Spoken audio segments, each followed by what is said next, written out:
unprofessional or, childish. I see that a lot on Facebook too with some of these groups. Fundraising, of course, any kind of thing that we can do to raise money, a calendar. We've done, the very first thing that we did was a bake sale, and we made about $1,500 profit, and that's what paid for our nonprofit application, and we were successful. So, and then a finance committee, of course, overseeing all the everything related to budgeting and expenditures for the organization. Animal care, that's a big one because they need to put together the policies and guidelines that we would use to make sure that our facility, that the animals are not transmitting diseases amongst each other, that the kennels are properly cleaned and decontaminated, that the animals are socialized enough, just everything around the animals are the business, so you have to really focus on that area. And then of course, volunteer and networking. We wouldn't have been able to get where we are now without volunteers. So each of these other slides goes into detail about the committees, but I'm going to pass that since I've just discussed that. So some of the fundraising events, I mentioned the fundraising committee, some of the fundraising events that we've done already. I mentioned the bake sale. We have a shoe drive coming up where we have the potential to collect, I believe it's 100 shoes, and we can get like $1,000 gently used. We did Fido Fest last year in October, and we made about $6,800 at that event. We did the Mutt Strut 5K just 2 months ago, and after expenditures, we made about $1,500, and we were only anticipating maybe $800 for the first time doing a 5K, but it was really helpful for us to partner with the Wilson County Roadrunners Club. That's their area of expertise, and that's what we try to do when we do an event is, team up with others that have the expertise so that we can make it successful and keep the costs down, but the profits up. The bake sale, I mentioned that. Okay, and then capital campaign, we're hoping to kick that off as soon as we have an agreement finalized with the property, and that would be to raise money. We've got some money saved now through the events we've been doing over the last year and a half, but we're lacking some. So the capital campaign would be to accumulate enough money to we need at least 3 buildings, small buildings, to be able to open our doors. That's what we've determined. 1 being for dogs, 1 being for cats, and then 1 being like the office, the lobby, meet and greet. Okay, finance committee.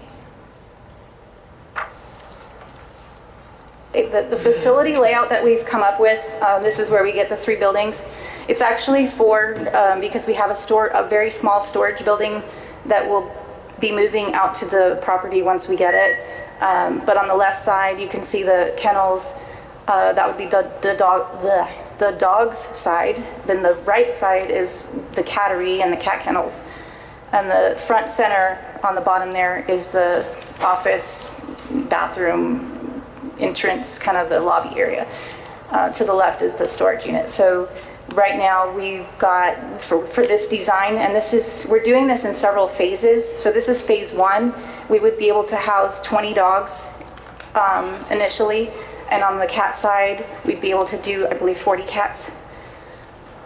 So you got the human inside the kennel instead of the dogs, right? That's a good idea. So we're looking at dog kennels, something along these lines, maybe not exactly, but something that is appealing to the public. It's kind of like when you go shopping, you don't want, it's just, you're attracted to things when they look nice. So it may look expensive, but we are aiming to make things look nice, but at the lowest cost possible. Nothing extravagant, although this looks extravagant, but we have a lot of people that have building skills, construction skills, plumbing skills, that's their area of expertise, and they're willing to donate their labor to do things like this for us. The dog runs, so we'd have, similar to that, we'd have the building there, and then it'd have a doggy door to where there's a patch of grass and a fenced area where the dog can come out and get some sunshine, play in the grass a little bit. a play area, and this looks like fun, not expensive at all. All that stuff I could make myself. But having something like that kind of in the center, you saw how we had the U shape of the buildings, so the rest of the parts that were open would be fenced off, and we'd have a general play area there, kind of like a dog park. This is a dream. This would probably not happen, but a doggy pool. Cat kennels would look something like this, where you have the plexiglass type of material with holes, so of course they have breathing room. But we're looking at having it 2 or 3 tiers for one cat, and this way is actually one cat per tier. So that we put the litter box on the bottom, and then the cat can go up and get away from it because they don't like to be near their smell. So they can go up into another part of the condo, if you want to call it that, and go down to the bathroom when they need to. And then there'd be a common area for the cats, so something, with some plants and, maybe a water pond or something. And then, cat toys. So here's some interesting information. Wilson County population as of 2014 was 46,402. So according to the Humane Society, the household average for animal ownership is 1.7 dogs per family and 2.3 cats per family. Don't ask me how they did the decimals, but so roughly 1 to 2 dogs for every family. That's true because we have 10 at my house. And my husband's not real happy about that, but Wilson County, so if you take our population, just round it off, say 46,000 dogs, right? And 92,000 cats. Now, if you know anything about cats, they can have multiple litters in 1 year, kind of like rats with hair. And so you have a lot of cats throughout the county. You may not see them all, but they continually reproduce. So we would really like to get that number down. And through the spay-neuter programs. On average, each dog, now when you're talking shelter and kennel sizes, each dog needs about 60 to 100 square feet of space. Each cat needs about 30 to 45 square feet of space. And using low-cost options, not necessarily veterinarians that are in the county, because a lot of times we have to go to San Antonio to utilize the low-cost offerings. But if we are using that to get an animal examined, vaccinated, and altered, that's spayed or neutered, it's about $130 per animal. Cats are usually a little bit less expensive. And so then I talked about constructing the facility in 3 phases. So phase 1 would be about 1,700 square feet. We're going a little bit smaller with the amount of space for the animals, but the numbers I gave you just a minute ago, those are from the Humane Society, that's what's recommended. So we'd be able to house about 20 dogs and 40 cats in phase 1. That would include the lobby, the meat greet area, the office, the food prep areas for the animals, because their dishes need to be washed every day, every feeding. A quarantine or isolation area, so when an animal first comes in, they're not going to go right away and mix with the population of other dogs. It needs to be confirmed that they're not carrying any diseases that could be spread and cause issues in the shelter. A laundry, so just a washer and dryer, a place to do the laundry for the animals. And then a multi-purpose room where we could possibly have meetings or staff training, volunteer training. Fencing and utilities also would be an expense. And we're looking at, for that first phase, about $84,000. Phase 2, if we ever got to phase 2, if there was ever a need to go further, this is the plan. We're hoping that we only need to go through phase 1, but we may need more space. So by adding another 1,400 square feet, we could house another 20 dogs. So that'd be 40 dogs total, and another 40 cats. So that'd be 80 cats total.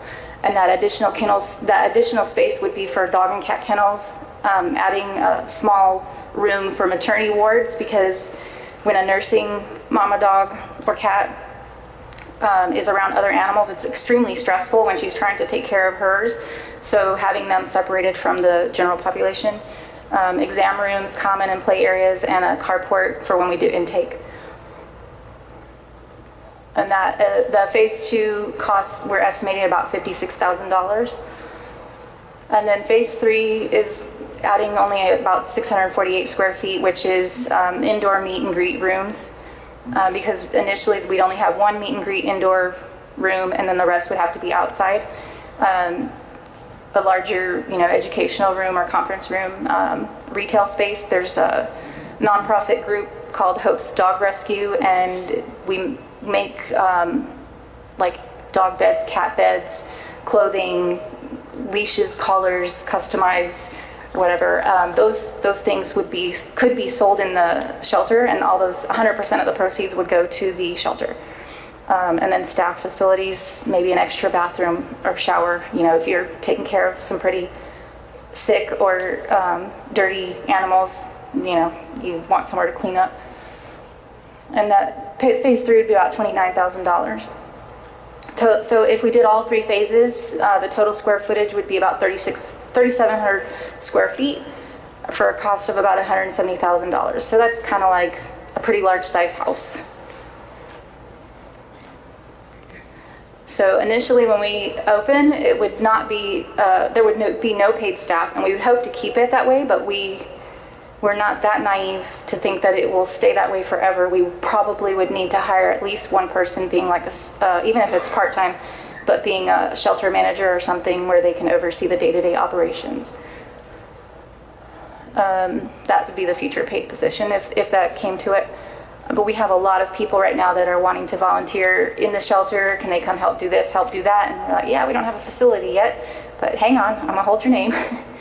Estimated utilities, we're estimating about $475 on a monthly basis.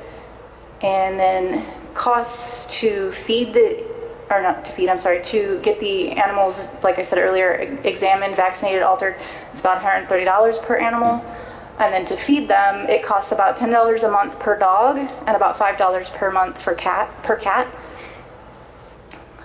So some of the sources of revenue that we have would be through adoptions. Of course, there'd be adoption fees, and that's just to kind of recoup because I hear people say, well, why are you going to sell me a dog that someone gave to you and it was going to get killed? Well, we paid for it to get, altered or vaccinated or treated, because like we've got 3 puppies right now at the vet's office under quarantine, picked up off a road off of Hidden Deer in Lavernia, and they've got scabies, which is caused by they got sarcoptic mange, which is caused by the scabies mite, and that is transferable to humans. So if they have an issue like that, we need to get them treated before they can get adopted. They've also got coccidia, which is similar to parvo. It can be deadly if not treated. Bad case of worms, infested with fleas. So those kinds of things we would need to get taken care of before they would even be close to ready for adoption. Then through donations, and this chart that I put up here is what most nonprofits, the percentage of donation or the percentage of revenue that they get from various sources. Grants is another source, fundraisers, which we're already doing, trusts. If somebody wants to leave us their estate, great, we'll take it.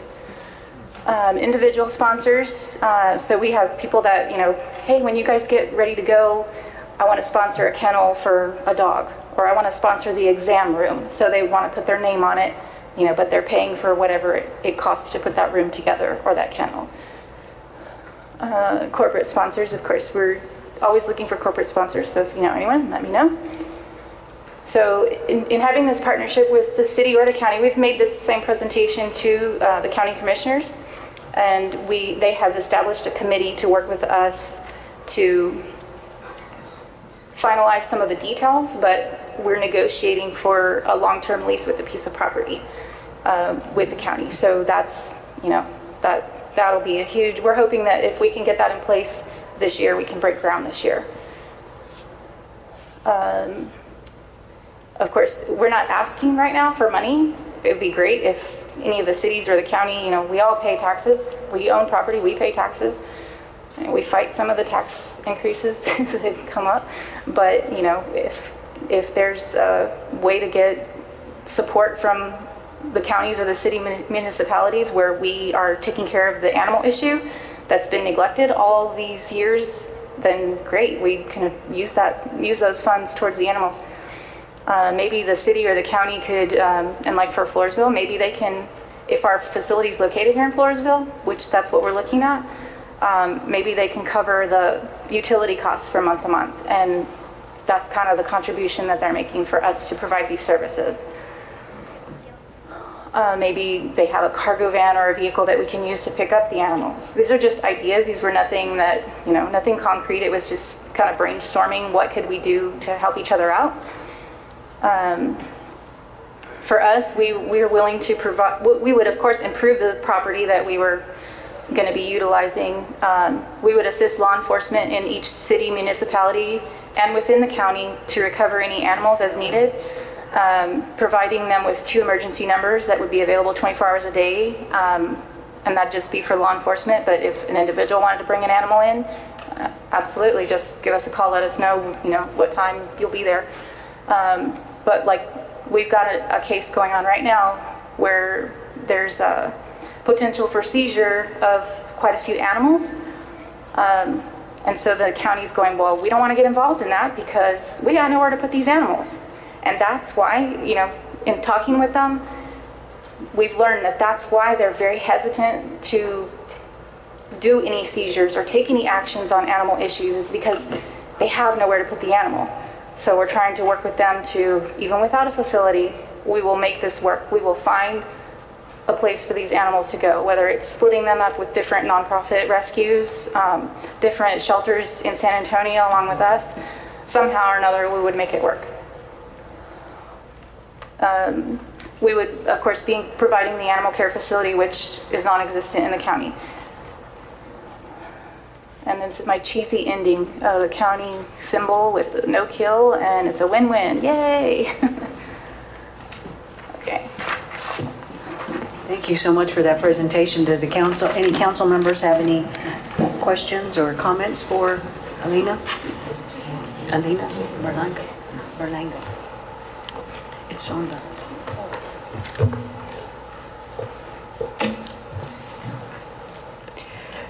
You've been putting in a lot of work on this. Yes, we have. And you said you were a CO1? 501c3. 501c3? Correct. Okay. So we're a Because nonprofit.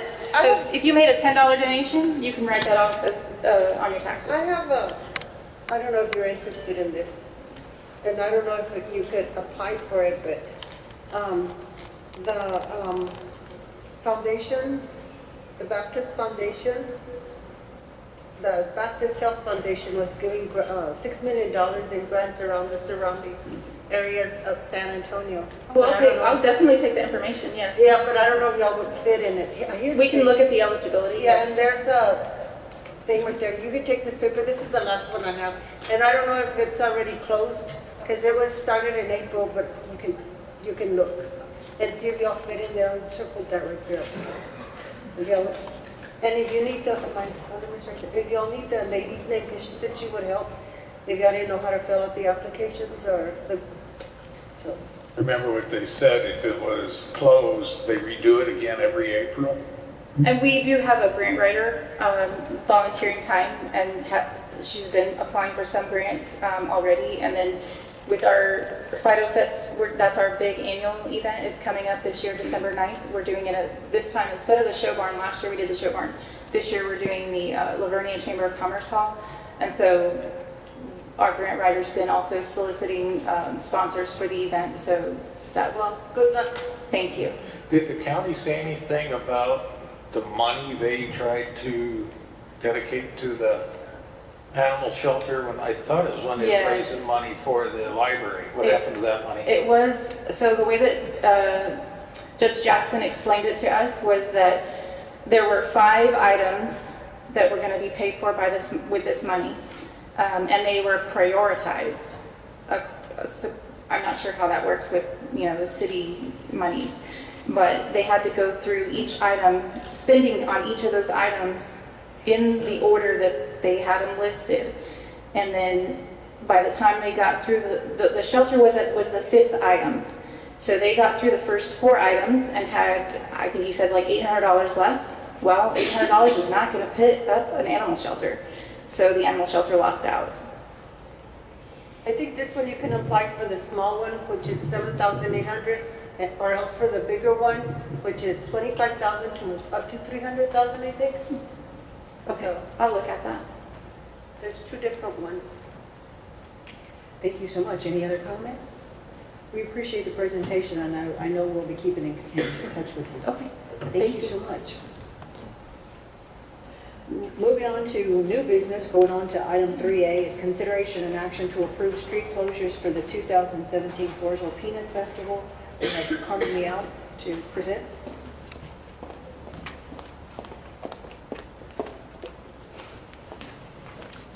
Mayor and Council, I have my first Vice President, Sandy Stroger with me here.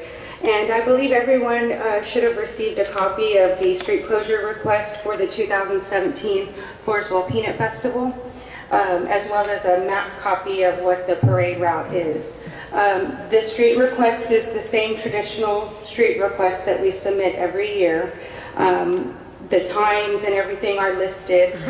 This covers the activities that happen on Goober Games Tuesday, as well as the setup on Friday, and then of course the festival Friday and Saturday. It also covers the parade route that will be happening on Saturday morning. And if you recall, last year we did change the parade route, and this reflects that new route. So no changes to the parade route? No changes. The changes happened last year, and we received some really positive feedback. We are going to be adding a third announcer on the 4th Street side. So it looks like it worked out really well. We had two announcers last year, one on the main announcer on C, and then we had another one on B. So we're going to add a third one on 4th, so that everyone on that end will know who's actually going by. Now, you going to the county too to get it closed on 181? Because we can't give you permission on that. We actually have to go to TxDOT. So once we get the approval from the city, we will then go to TxDOT. We do go to the county for the grounds of the county courthouse and everything around it. So this is the first step in the process to get the approval from the city. And then with that, we go to TxDOT because they do have 4th Street, and then they also have D. There you go. But there are no changes from last year, and again, the next step would be, with your approval, the next step would be TxDOT. I'm going to go ahead and move to approve the street closures for the 2017 Floresville Peanut Festival. I have a motion on the floor, but I also want to ask our council if you had any questions or comments before we entertain that motion. Nothing? Okay. I have a motion on the floor to accept approve the street closures for the 2017 Floresville Peanut Festival. Do I have a second? I'll second it. Second by Councilman Mason. Any citizens' comments? Okay. All those in favor, please raise your right hand. Thank you so much. Thank you. Moving on to item 3B, consideration and action to disperse hotel motel funds in the amount of $35,000 to the Floresville Peanut Festival Association. We have FEDC Director Kenny Baker. Yes, Mayor and council members, I come before you tonight as the chairman of the Visitors and Tourists Advisory Board, and I'd like for everyone to understand what the word advisory is, and that is simply that we take the applications from event planners, and we accept that as truthful information, and then we listen to their presentation. We like to have historical data, and we do that with a post-event action report that tells us estimated crowd capacity, tells us how many estimated how many hotel rooms are rented out in Floresville, and some other pertinent information. It's extremely difficult to get our arms around a first-year event, and the item 3C is just one of those events. This is the first year that they come and apply for funds. Now, 3B the Peanut Festival was granted a $35,000 hot funds funding last year, and they came back and asked for the same amount. My board wholeheartedly approved this, made our recommendation to the council to fund this. We all know what Peanut Festival does for Floresville, and during the presentation, we got to see what this, or we got to hear what this money would be used for, which is promotion and advertising up as far as Central Texas and down to the border towns of South Texas. So it's a huge area, and they have multiple layers of advertising, everything from TV to radio to roadway signs to banners in a bunch of different cities, and they will use these funds to promote their festival. They expect crowd attendance between 5,000 and 12,000 people, and one of my board members made a good observation, and he said that he would like to have this event known as a community-involved event, because a lot of people in Floresville are involved in this, and the parade and the activities, the vendors, and all of this is free, not the food and the vendors and so forth, but they're going to have all kinds of entertainment that's free to the people that come, and it's a very progressive association that is planning all of this. So, and under 3B, my board is recommending that be approved for funding. And I saw that Avalon Park was taken off. They had an application and they withdrew it before our May 3rd meeting. So they want to get organized and come back next year. So we're down to 3C, and Do we have to? No, let's do 3. We'll go ahead and take care of item. Oh, that's right. Okay. 3B first, and then we'll get to 3C. Sorry. Any questions or comments? on this And by the way, if anybody has questions, the applicant's here, so they can come up under public comments and make address any issues that I haven't brought up. We can't address him. I'm sorry? We cannot address him. On this you can, because it's part of the discussion still, so if you have any questions, you can call. I think Ms. Leal can come up and answer them. If you have any questions, I think so many of us, or most of us, are very familiar with this particular event. Yes. Can I make a move? Are there any? Is there any questions or anything? I'm going to go ahead and move to fund this event. I have a motion on the floor by Councilwoman Cantu to approve to disperse hotel motel tax in the amount of $35,000 to the Floresville Peanut Festival Association. Do I have a second? I'll second. I have a second by Councilman Silva. Any citizens' comments? Okay, all those in favor, please raise your right hand. Thank you, 5-0. We don't get no rain. Yeah. We don't have rain. Okay. Moving on to item 3C, consideration and action to disperse hotel motel tax Yes. in the amount of $3,000 to the Wilson County School of Ballet and Performing Arts. Right. And as before, the applicants here, if there are any things that I haven't brought out or any questions that need answering that I can't answer. But my board met on May the 3rd and this May 17th to review the hot funds application for $3,000 for this event. And the event is a Peter Pan production. And this is brought on by the Wilson County School of Ballet and Performing Arts.